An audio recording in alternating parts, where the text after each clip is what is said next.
Santo Domingo Armenta, tierra que lo vio nacer. Ahí tenía su potrero, sus hijos y su mujer. Nunca pensó don Felipe lo que le iba a suceder.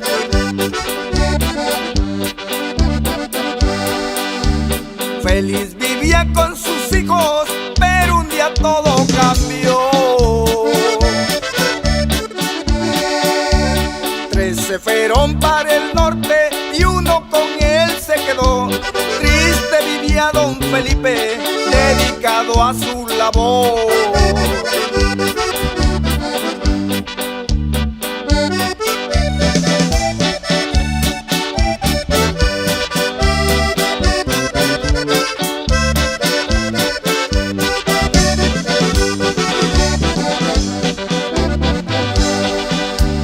Así pasaban los años, dedicado a trabajar. Pero lo vino a atacar una grave enfermedad. Nunca pensaron sus hijos que ese sería su final.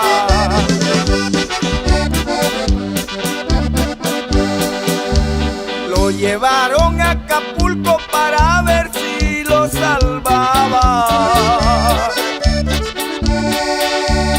Como el viajero especial, el taxi casi volaba, mas llegando al hospital, don Felipe agonizaba.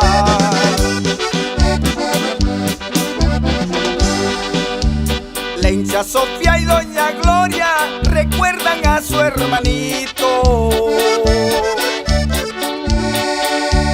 Y aunque Dios se lo llevó, pero ahí les dejo a sus hijos que se encuentran trabajando en los Estados Unidos.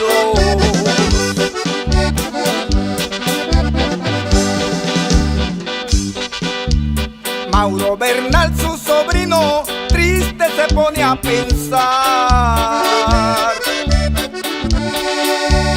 al recordar a su tío cuando lo iba a visitar. Tomándose unas cervezas se ponían a platicar.